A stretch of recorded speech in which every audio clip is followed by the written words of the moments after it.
సుమన్ టీవీలో మీ business promotions కోసం ఈ కింది నెంబర్ను సంప్రదించగలరు.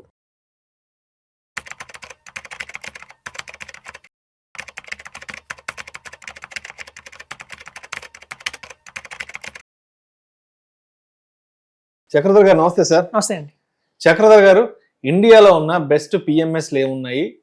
ఇప్పుడు ఒక పిఎంఎస్ ఇన్వెస్ట్మెంట్ ని చేయాలి, తీసుకోవాలి అంటే ఇప్పుడు ఆ పిఎంఎస్ ఇన్వెస్ట్మెంట్ సెలక్షన్ అనేది మన చేతుల్లో ఉంటుందా, లేదంటే ఆ ఫైనాన్షియల్ అడ్వైజర్ చేతిలో ఉంటుందా? ఎవరి చేతిలో ఉంటుంది ఇప్పుడు? ఇది చాలా మంచి క్వశ్చన్ అయితే అడిగారండి. ఎందుకంటే కన్ఫ్యూషన్ కూడా ఎక్కువ ఉంటుంది. పిఎంఎస్ అనగానే పిఎంఎస్ వరల్డ్ అని, పిఎంఎస్ బజార్ అని చాలా వెబ్సైట్స్ కూడా అవైలబిలిటీలో ఉన్నాయి. ఇవాళ రేపు మనం సెర్చ్ చేసినా కూడా మనకి ఏంటంటే అవన్నీ కంప్యూటర్ బేస్డ్ జనరేషన్ ఉంటాయి. అంటే మనకి ఏదంటే లాస్ట్ 1 year లో రిటర్న్స్ ఎక్కువ ఇచ్చారో ఆ ఆర్డర్లోనే చూపిస్తాయి అవి చాలా మటుకు. ఇది నెంబర్ 1, నెంబర్ 2 అని చెప్పి. కానీ ఇక్కడ చూస్తే మీకు మేము ఇలా వాడతామండి. పిఎంఎస్ పర్ఫార్మెన్స్ అనేది మాకు ఒక ఇది వస్తుంది. పిఎంఎస్ పర్ఫార్మెన్స్ అని, పర్ఫార్మెన్స్ అంటే February 2026 అంటే ఎంతది అంటే లేటెస్ట్ ఏ నెల కా నెల పర్ఫార్మెన్స్ రిపోర్ట్ ఇయర్లీ క్వార్టర్లీ అట్లా కాదు. ఇందులో మనకి ఏంటంటే దగ్గర 400 పిఎంఎస్లు ఉన్నాయి. సో మా జాబ్ ఏంటంటే ఈ మొత్తం పిఎంఎస్ మీద స్టడీ చేస్తాం. స్టడీ చేసి ఒక ఫిల్టర్ తీసుకుంటాం. మాకు ఒక రీసెర్చ్ టీమ్ కూడా ఉంటుంది బాంబేలో. వాళ్ళు కూడా బాగా స్టడీ చేస్తారు. రోలింగ్ రిటర్న్స్ ఏంటి, అప్పటి నుంచి ఆ ఫండ్ మేనేజర్స్ ఎవరు ఉన్నారు, వాళ్ళ ఎక్స్పీరియన్స్ ఏముంది. కొన్ని పిఎంఎస్లు ఒక మనిషే రన్ చేస్తారు. చూడండి, మ్యూచువల్ ఫండ్స్ అనగానే ఒక ఫండ్ మేనేజర్ ఉంటారు. కానీ కొన్ని పిఎంఎస్ ఏంటంటే 4 ఫండ్ మేనేజర్లు పనిచేస్తారు. మనం అనుకుంటాం ఎక్స్పెన్స్ రేషియో 2.5% ఎక్కువ ఎక్స్ట్రా ఉంది అని చెప్పి. ఎందుకు ఎక్స్ట్రా ఉంటుందంటే ఒక పిఎంఎస్ ని 4 ఫండ్ మేనేజర్లు రన్ చేయాల్సి వస్తుంది ఒకసారి. సో అందుకని కొంచెం పిఎంఎస్ లో వాళ్ళకి ఏంటంటే వాళ్ళ తెలివితేటలతో పాటు చాలా కంపెనీస్ దగ్గర నుంచి కూడా వాళ్ళు ఫర్గూసన్స్ నుంచి కానివ్వండి, అలాగే చాలా కంపెనీస్ ఉన్నాయి. డెలాయిట్ కంపెనీ ఉంది. రిపోర్ట్స్ కొనుక్కుంటారు. సో రిపోర్ట్స్ కొనుక్కొని అంత అనాలిసిస్ చేసిన తర్వాత ఆ ఫండ్ ఆ స్టాక్ ని కొనాలా లేదా, ఎంత వాల్యుయేషన్ లో ఆ స్టాక్ ని కొనుక్కుంటే మనకి రాబోయే రోజుల్లో లాభాలు ఎక్కువ వస్తాయి అని ఉంటుంది. ఇన్ హౌస్ రీసెర్చ్ టీమ్ ఉంటారు, 20 మెంబర్స్ దాకా ఉంటారు. ఆ 20 members in house research team కాకుండా బయట నుంచి కూడా వాళ్ళు చాలా రిపోర్ట్స్ కొనుక్కుంటారు. సో అలా కొనుక్కోవడం వల్ల వాళ్ళకి ఒక కాన్ఫిడెన్స్ వస్తుంది. ఓకే, ఈ స్టాక్ అయితే మనకి నెంబర్ 1 రిటర్న్స్ ఇస్తాయి రాబోయే రోజుల్లో అని చెప్పి. సో అందులో మనకి ఏంటంటే ఫండ్ మేనేజర్ చూడాలి, వాళ్ళ ఎక్స్పీరియన్స్ చూడాలి, వాళ్ళ టీమ్ ఎలా ఉందో చూడాలి, ఎలాంటి స్ట్రాటజీ వాడుతున్నారో అది చూడాలి, క్వార్టర్ ర్యాంకింగ్స్ చూడాలి, అలాగే రోలింగ్ రిటర్న్స్ చూడాలి. సో అలాంటి అన్ని చూసిన తర్వాత కూడా మాకు ఫోకస్డ్ వచ్చేస్తాయి. అంటే ఏంటంటే ఫోకస్డ్ పిఎంఎస్ అంటే మొత్తం ఫిల్టర్ అయిపోయి ఆ 400 నుంచి కూడా ఒక బెస్ట్ ఆఫ్ ద బెస్ట్ 5 అయితే మనకి ఫిల్టర్ అయి వచ్చేస్తాయి. సో ఈ బెస్ట్ ఆఫ్ ద బెస్ట్ 5 ఫిల్టర్లో కూడా మనం చూస్ చేసుకుని 1 or 2 మనం సజెస్ట్ చేయడం జరుగుతుంది. అయితే చాలా మంది ఇక్కడ ఏంటంటే బ్రాండ్కి వెళ్తారు. బ్రాండ్ అనగానే ఒక మోతిలాల్ ఓస్వాల్, లేదా ఒక ఐసిఐసిఐ, ఒక కొటక్, ఒక ఆదిత్య బిర్లా, ఇలా చాలా మంది ఏంటంటే బ్రాండ్ కి చూసుకుని ఆ బ్రాండ్ పిఎంఎస్కి వెళ్తారు. కానీ మాకున్న ఈ 20 years ఆఫ్ ఎక్స్పీరియన్స్ చూస్తున్నాం, 10 years ఆఫ్ ఎక్స్పీరియన్స్ చూస్తున్నాం ఈ పిఎంఎస్లో. బ్రాండ్ కంటే కూడా బ్రాండ్ లేనివి ఏవైతే ఉన్నాయో, లైక్ బియాండ్ కానివ్వండి, కార్నియల్ కానివ్వండి, లేకపోతే అలాగే మీకు వచ్చి అబాకస్ కానివ్వండి, ఇట్లా చాలా ఫండ్ హౌసెస్ ఉన్నాయి. గ్రీన్ లాటిన్ కానివ్వండి, ఇట్లా చాలా కంపెనీస్ ఉన్నాయి. సో అలాంటి కంపెనీస్ పర్ఫార్మెన్స్ చాలా ఎక్స్ట్రాడినరీగా ఉంటుంది ఈ బ్రాండెడ్ కంటే కూడా. సో చాలా మంది ఏంటంటే మనం బ్యాంకులకు అప్రోచ్ అయినా కూడా సడన్ గా ఏదైనా broking companies like Motilal Oswal వెళ్ళినా కూడా వాళ్ళు ఎంతసేపు వాళ్ళ ఫండ్స్ గురించి చెప్తారు తప్ప బయట మార్కెట్లో ఎన్ని పిఎంఎస్లు ఉన్నాయి వాటిని అంత బాగా మేనేజ్ చేస్తున్నారు. సో ఇప్పుడున్న కరెంట్ టైంలో ఎలాంటి పిఎంఎస్ తీసుకోవాలి అనేది ఎవరు చెప్పట్లేదు. సో కాబట్టి ఏంటంటే మేము ఏం చేస్తామంటే అలా కాకుండా ఉన్న 400 పిఎంఎస్లు ఉన్న ఇండియాలో ఎన్ని పిఎంఎస్లు ఉన్నాయో వీఆర్ ఎలిజిబుల్ టు డూ అన్ని పిఎంఎస్లు చేస్తాం. మీరు ఏ పిఎంఎస్ అడగండి, I'm ready to give, offer చేస్తాను. ఎందుకంటే మన ప్లాట్ఫామ్లో అన్ని అవైలబిలిటీలో ఉన్నాయి.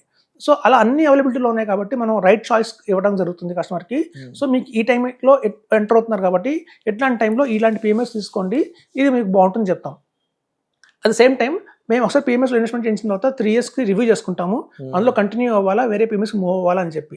ఎందుకంటే ఇందులో చూడండి టాక్సేషన్ అనేది ఏరే ఉంటుంది. కాబట్టి మనం ఎప్పుడైనా వేరే పిఎంఎస్కి మూవ్ అయిపోయినా కూడా మనకు బర్డెన్ అనిపించదు. ఎందుకంటే మ్యూచువల్ ఫండ్స్లో చూడండి, ఒక మ్యూచువల్ ఫండ్ నుంచి మ్యూచువల్ ఫండ్ మారాలంటే అన్నెసరీగా ట్యాక్స్ కట్టాల్సి వస్తుందేమో అని 100 క్వశ్చన్స్ మైండ్లో ఉంటాయి. కానీ పిఎంఎస్కి మీకు ఆప్షన్ లేదు. ఎందుకంటే ఎయిర్గా ట్యాక్స్ క్లియర్ చేసుకుంటాం కాబట్టి మనం మారిపోవచ్చు ఈజీగా. సో పర్ఫార్మెన్స్ బాగుండలేదు అంటే మేమే దగ్గర ఉండి మార్పిస్తాము. ఒక పిఎంఎస్లో మనం పెట్టిన 50 lakhs అయిపోతే ఫ్యూచర్లో 1 crore అవ్వగానే అందులో 50 lakhs తీసి మళ్ళీ వేరే పిఎంఎస్ కూడా మేము ఆఫర్ చేస్తాం. ఎందుకంటే కొన్ని పిఎంఎస్లు multi cap, flexi cap model follow అవుతాయి. కొన్ని పిఎంఎస్లు కోరన్ సాటిలైట్ ఫాలో అవుతాయి. కాబట్టి అలా 2-3 కేటగిరీస్ ఉన్న పిఎంఎస్లో మనం ఇన్వెస్ట్మెంట్ చేసుకుంటేనే రిటర్న్స్ అనేవి ఎక్స్ట్రాడినరీగా వస్తాయి. కొన్ని పిఎంఎస్లు వాళ్ళు ఎలా ఉన్నాయంటే క్వాలిటీ బాగా పెరిగినాయి ఉన్న పిఎంఎస్లు కానివ్వండి, సెబీ రూల్ ప్రకారం మినిమం 150 lakhs. కానీ వాళ్ళు డిమాండ్ చేస్తున్నారు, మా దగ్గర పిఎంఎస్ తీసుకోవాలంటే మీరు మినిమం 3 crores పెట్టాలి, మినిమం 5 crores చేయాలి. సో అలాంటి పిఎంఎస్లు కూడా ఉన్నాయి. సో మనకి ఏంటంటే ఉన్న PMS లో ఫస్ట్ PMS లో కొంచెం కన్సర్వేటివ్ PMS ఇచ్చి తర్వాత వాటిని మెల్లిమెల్లగా ఎక్స్ట్రాడినరీ PMS లో తీసుకెళ్తాము. సో మనం కనుక ఒక 1 crore కనుక ఇన్వెస్ట్మెంట్ చేసి PMS లో 20 years కనుక వెయిట్ చేస్తే 20 crores వస్తాయండి. ఈవెన్ మనం 50 lakhs ఇన్వెస్ట్మెంట్ చేసి ఒక 20 years వెయిట్ చేస్తే మనకి 10 crores దాకా వస్తుంది. సో మనకి ఇంత లాంగ్ టర్మ్ లో అంతంత వెల్త్ క్రియేట్ చేసేది ఆపర్చునిటీ ఉందంటే ఇండియాలో అది PMSఏ. సో చాలా మందికి అట్ ద సేమ్ టైం మేము PMS అంటే ఓన్లీ PMS కాదండి, మేము కొంత అమౌంట్ మ్యూచువల్ ఫండ్స్ కూడా పెట్టిస్తాం. మ్యూచువల్ ఫండ్స్ నెగ్లెక్ట్ చేయడం కాదు, వాళ్ళకున్న పోర్ట్ఫోలియోలో కొంత మ్యూచువల్ ఫండ్స్, కొంత PMS, కొంత AIF అలా మేము డిజైన్ చేస్తాం కాబట్టి కస్టమర్స్ చాలా హ్యాపీగా ఉంటారు. ఎట్లాంటి మార్కెట్ అప్ అండ్ డౌన్స్లో కూడా వాళ్ళ పోర్ట్ఫోలియోకి డ్యామేజ్ కాకుండా ఉంటుంది. సో PMS అనేది చాలా మంది కార్నీల్ అంటే తెలియదు, బియాండ్ అంటే తెలియదు, ఇంట్లో చూస్తే హిలాయిస్ వాళ్ళు కూడా ఉంటుంది, అది కూడా చాలా మంది తెలియదు. సో ఇలాంటి మంచి మంచి కంపెనీస్ అయితే ఎక్స్ట్రాడినరీగా పర్ఫార్మెన్స్ అయితే చేస్తున్నాయి. సో వాళ్ళ రోలింగ్ రిటర్న్స్ చూస్తాము, పాస్ట్ పర్ఫార్మెన్స్ చూస్తాము, ఫండ్ మేనేజర్ చూస్తాము, స్కిన్ ఇన్ ద హిస్టరీ అంటే వాళ్ళు పర్సనల్గా ఎంత అమౌంట్ ఇన్వెస్ట్మెంట్ చేశారు. చాలా PMSలు ఏం చేస్తున్నాయంటే వాళ్ళు కూడా సొంతంగా వాళ్ళు ఒక 25 crores 30 crores కూడా పెడతారు ఫండ్ మేనేజర్లు. సో అది కూడా చాలా ఇంపార్టెంట్ అనమాట. అంటే వాళ్ళుగా సొంతంగా ఎంతో వాళ్ళ ఫండ్ మీద పెడుతున్నారు కూడా చాలా ఇంపార్టెంట్. సో అట్లా కొన్ని PMSలు ఉన్నాయి. సో అట్లా అన్ని విధాలుగా ఆలోచించిన తర్వాత ది బెస్ట్ అని మా ఫిల్టర్ వస్తుంది.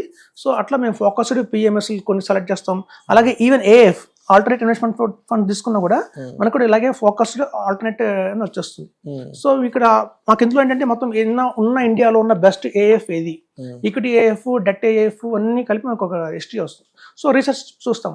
సో చాలా మంది రీసెర్చ్ చాలా ఇంపార్టెంట్ అండి. బ్లైండ్గా మనం ఇన్వెస్ట్మెంట్ చేయకుండా, ఇప్పుడు చాలా మంది ఏం చేస్తారంటే బ్యాంక్కి వెళ్తారు, బ్యాంక్లో వాళ్ళు ఏం చెప్తారంటే సార్ మేము మీకు 2.5% కాదు ఒక 0.5 తగ్గిస్తాము, కన్సెషన్ ఇస్తాము, ఎక్స్పెన్స్ రేషియో అని వాళ్ళు ఏంటంటే వాళ్ళని ట్రాక్ చేస్తారు.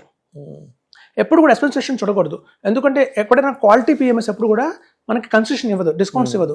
ఇప్పుడు చూడండి, మనం కూరగాయల షాప్కి వెళ్ళాం అనుకోండి, కూరలు పెద్దగా బాగాలేదంటే వాడు డిస్కౌంట్ ఇస్తాడు, అన్న తగ్గిస్తాను నా తీసుకో అని చెప్తాడు. ఎందుకంటే మూవ్ చేస్తారు వాటిని బయట. ఎప్పుడైతే మనకి కాంప్రమైజ్ అయ్యారు ఒక ప్రైస్ మీద, ఒక ఎక్స్పెన్స్ రేషియో మీద కాంప్రమైజ్ అవుతున్నారు అంటే అది అంత కరెక్ట్ PMS కాదండి. అంటే అందులో ఏదో లోపాలు ఉన్నాయి. ఎవరైతే డిమాండ్ చేస్తారో నాకు ఇంత కావాలి అని చెప్పి డిమాండ్ చేస్తారో అది క్వాలిటీ PMS అవుతుంది. సో అట్లాంటి వాళ్ళు ఇన్వెస్ట్మెంట్ చేస్తే మనకి 4 yearsలోనే మన డబుల్ అవకాశం చాలా ఉంటుంది. సో PMSలో అదండి చాలా మంది అంటారు మా దగ్గర PMSలో 25% 30% అయితే ఈవెన్ మ్యూచువల్ ఫండ్స్ కూడా ఇస్తాయి కదా. కొన్ని mutual funds, mid cap mutual funds కానివ్వండి, స్మాల్ క్యాప్ మ్యూచువల్ ఫండ్స్ కానివ్వండి, అది కూడా 5 years హారిజన్లో మనకి 30% CAGR ఇచ్చినవి ఉన్నాయి, గతంలో 20% CAGR ఇచ్చినవి ఉన్నాయి. కానీ మనం చేసే పెద్ద పొరపాటు ఏంటంటే మ్యూచువల్ ఫండ్స్లో ఉన్న 50 లక్షలు తీసుకెళ్ళి ఒక్క ఫండ్లో పెట్టాం. 50 లక్షలు ఉన్నాయంటే ఒక 14 ఫండ్స్లో పెడతాం. అందులో 20% ఇచ్చేవి 2 ఉంటాయి, మిగతా 15, 16, 14, 9 వస్తాయి. యావరేజ్ చూస్తే మనకి ఇంకా 15 వచ్చేస్తుంది. సో అదండి ఎక్స్ట్రాడినరీగా రిటర్న్స్ రావాలి అంటే మాత్రం ఒక మంచి PMS తీసుకోవాలి, స్టడీ చేయాలి, రీసెర్చ్ చేయాలి. తద్వారా తీసుకున్న PMS అయితే మనకి మంచి రిటర్న్స్ ఇస్తాయని చెప్తున్నాను. Right sir. Okay sir, thank you so much. Thanks అండి.